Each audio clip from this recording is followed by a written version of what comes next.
सिंदूर की मैं आप सब फौजी भाइयों को बहुत बहुत बधाई देना चाहता हूं।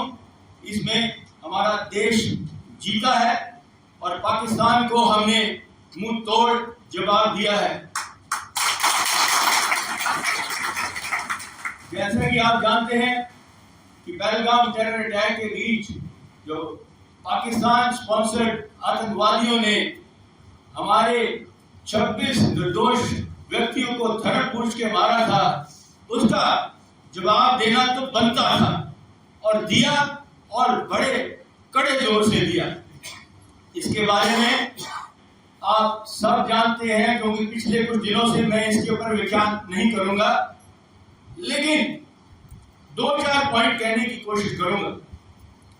हमने क्या खोया और क्या पाया, ये ऑप्शन दूर। पहले तो क्या पाया। सबसे पहले तो मैं ये कहूंगा कि हमने जो अपने देश की एक जो हमारी छवि है उसको बहुत ऊंचा कर दिया। हमने ये बता दिया कि ये भारत नया भारत है, ये नो नॉनसेंस भारत है, ये एक यूनाइटेड भारत है, और जब भी कभी उठाया जाएगा तो वो मारेगा और बहुत जोर से मारेगा, पिछली बार से ज्यादा जोर से मारेगा। तो ये मैसेज हमने कन्वे कर दिया। दूसरा चीज, हमने पाकिस्तान के बीच में जितने भी हमारे आतंकवादी इनके अड्डे थे उन सभी को तबाह कर दिया। पिछली बार जब पाकिस्तान की हिमाकत हुई थी तो एक बालाकोट हुआ था, इस बार 9 जगह में जाकर और उनको तबाह कर दिया, पाकिस्तान के 100 किलोमीटरों के अंदर जाके।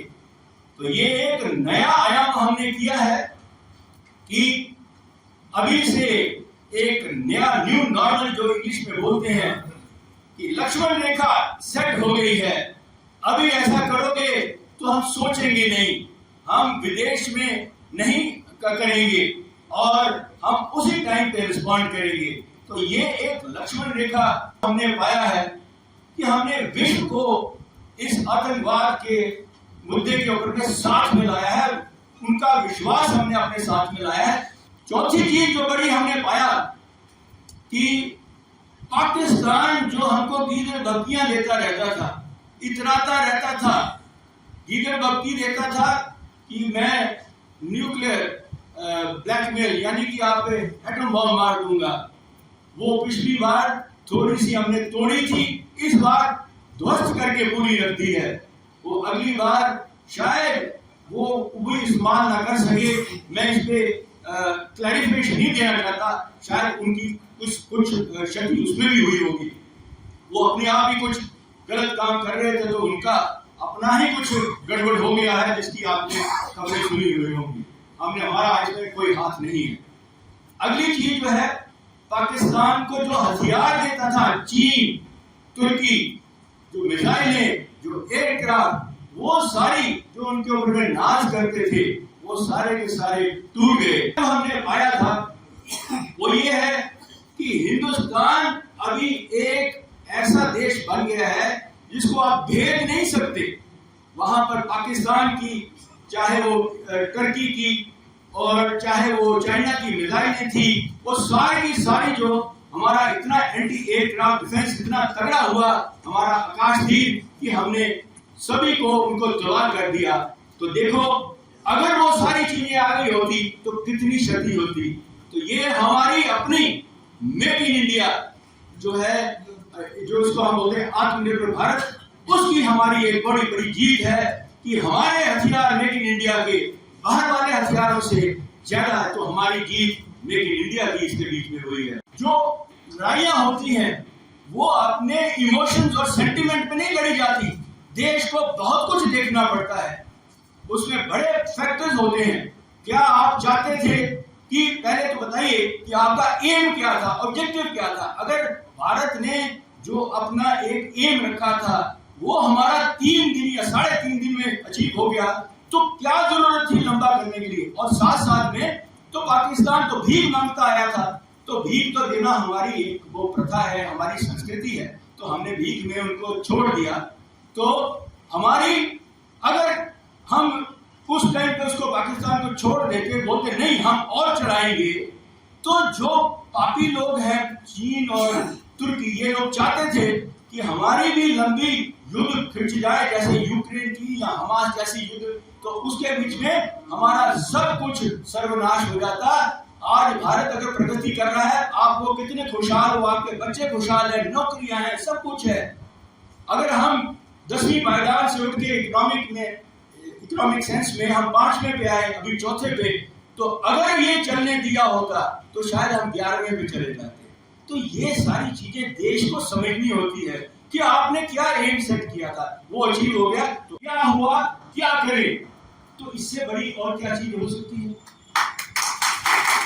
तो ये हमारी जम्मू कश्मीर असेसमेंट लीग की ये एक बहुत बड़ी वो एक उपलब्धि है।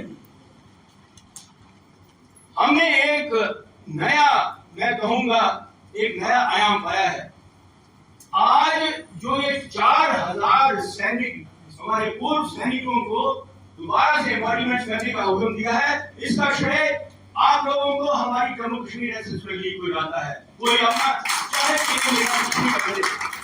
आपको याद होगा कि ऑफ शेड्यूल से होने से पहले ही हम लोगों ने पहली तारीख को मैं गवर्नर साहब को मिला और मैंने जाके आप सब लोगों की तरफ से जाके कह दिया कि हमारे पूर्व सैनिकों को इस्तेमाल करने का मौका आ गया है। ये 3 साल से मैं चिट्ठियों में लिखता आया हूँ, ये सीएम गवर्नर साहब को 3 साल से लिखता आया हूँ, रक्षा मंत्री को, लेकिन पहली तारीख को जाके जब पहलगाम हुआ उनको बताया ये जो सिचुएशन है ये खराब होने वाली है, उस वक्त हमको अपने फौजी सारे बॉर्डर बैठेंगे। तो हम एक्स सर्विसमैन जितने भी हैं, मैं जम्मू कश्मीर असेसमेंट के 22,000 जितने सैनिक हैं, हम आपको समर्पित करते हैं, हम वर्दी पहनना चाहते हैं, हम लड़ना चाहते हैं। 30,000 रुपया मिलेगा और एक जो सिक्योरिटी गार्ड जो हमारा ओआर होगा उसको 30,000 मिलेगा। तो घर में आप अपनी जगह में नौकरी करोगे, जो डोडा किश्तवाड़ का उधर करेगा, जो पुंछ रोटी का उधर करेगा, बड़ी चीजें हैं जहां पर हम लोग इस्तेमाल होंगे। तो ये पहली चीज जो है हमारी मुहिम थी, कोई चाहे कैसा कहता रहे। दूसरा चीज है सैनिक कॉर्पोरेशन। सैनिक कॉर्पोरेशन का हमने दोबारा से मुद्दा उठाया था और हमको इसकी क्वेरी भी आई थी और अभी मैं कल नगरोटा गया हुआ था, तो दिल्ली में भी आर्मी हेडक्वार्टर में एजी ब्रांच में इसकी डिस्कशन हुई थी, जहां उन्होंने बताया कि जम्मू एंड कश्मीर एक्सप्रेस, क्योंकि ये मुद्दा स्टेट का है, ये नेशनल लेवल का नहीं है, बाकी स्टेटों में है, तो जम्मू कश्मीर एक्सप्रेस लीग इसके लिए काम कर रही है और वो ये उन्हीं को काम करने दीजिए, वो चीफ मिनिस्टर गवर्नर के साथ में है। तो आप जब ये आ जाएगी तो मैं आपको विश्वास दिलाता हूँ 1000 वैकेंसियां और आएंगी। तो जो जो आप सोच रहे हो, तो पहला आपका एम्प्लॉयमेंट का हम लोग काम करने के लिए लगे हुए, क्योंकि एजुकेशन और उनके लिए कुछ नौकरियां, तो उसके लिए मैंने नॉर्दर्न आर्मी कमांडर साहब को भी मिला है और मैंने चिट्ठियां भी लिखी हैं ऊपर।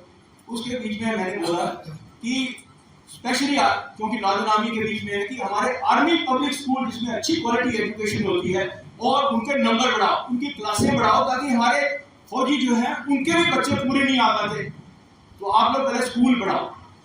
दूसरा बड़ा चीज जो मैंने उनको बोला है कि आप आर्मी स्किल डेवलपमेंट सेंटर्स अपने बनाओ, एक बनाओ रजौरी में, एक बनाओ नगरोटा में, एक बनाओ डोडा में, एक बनाओ कश्मीर में। इस तरीके से स्टार्ट करो और वो वाले आपके जो स्किल डेवलपमेंट सेंटर हैं उसमें इस प्रकार से शिक्षा दो कि उनको आप सर्टिफिकेशन दोगे और उनकी नौकरी पक्की जेएंडके में या जहां भी वो जाएंगे उनको नौकरी लगेगी। इसके लिए कि मैंने कहा हमारे जो रिटायर्ड फौजी हैं, आप लोग आप सद्भावना फंड है सिर्फ किसके लिए करते हो, सिविलियनों के लिए इस्तेमाल करते हो। अरे क्या हमारे रिटायर्ड फौजी रिटायर होने के बाद सिविलियन नहीं बने? आप अपने ही फौजियों के लिए कोई आपकी सद्भावना का पैसा नहीं देते, करोड़ों रुपए दूसरों के लिए लगा देते हो और साथ में हमारे लोगों से पूछते तक नहीं हो, ग्राम के सरपंच से कर लेते हो, पॉलिटिकल पार्टी से कर लेते हो, हमारे लोगों को पूछते क्यों नहीं हो? मेरे जब डिस्ट्रिक्ट प्रेसिडेंट हैं, आप उनको करिए, उनको भी साथ में लगाइए। लाइसेंस रिन्यूअल के बारे में मुझे माफ करना, पिछले साल भी मैंने वादा किया था, कुछ नहीं कर पाया। बहुत कोशिश की, बड़े मुद्दों पे बड़े जगह में इसको उठा लिया मैंने, लेकिन नहीं हो पाया। लेकिन मैं आपको विश्वास दिलाता हूँ इस साल में अभी मैं इनके पीछे लग जाऊंगा, क्योंकि अभी ये समझ गए हैं, क्योंकि हमारी आवाज सुनना शुरू हो गए हुए हैं। अगर ये जो 4000 फौजी है ना, ये सिर्फ ये सिंदूर के कारण नहीं हुए, जो हम 3 साल से चिट्ठियां लिख रहे हैं, मैं सब लोगों को पता है, तो उसके कारण हुए हैं। इसी प्रकार से इसके बीच में भी हम लगे हुए हैं। मैं आपको विश्वास दिलाता हूँ आपके हथियारों के लिए, ये जो आपकी नेशनल साइट है हम खुलवाएंगे, आपको इंटीमेट करेंगे और आपके हथियारों का होगा। जिसको हथियार का लाइसेंस नहीं है वो भी हम करवाएंगे। कि अपना घर, जम्मू कश्मीर एक्सप्रेसमैन लीग का कोई अपना घर नहीं है, कब से पैदा हो रखी है हम लोग 1951 के। आज हम आप लोग यहाँ बैठे हुए हो तो हम लोग किराए पे आए हैं आज यहाँ पर, और इस किराए वाली जगह के बीच में इसका किराया देना, खाने वाले हॉल का किराया देना, हर जहाँ हम बैठे हुए हैं वो ऑफिस, वो हमारा भी ऑफिस किराए पे है, वो कोई भी चीज है हमारी। तो हम इतनी बड़ी संस्था होते हुए भी हम लोगों के पास में अपना घर नहीं है। अगर आप ये वीडियो YouTube पर देख रहे हैं तो हमारे चैनल को सब्सक्राइब करें और बेल आइकन को दबाना ना भूलें। अगर आप Facebook पर ये वीडियो देख रहे हैं तो हमारे पेज को लाइक करें।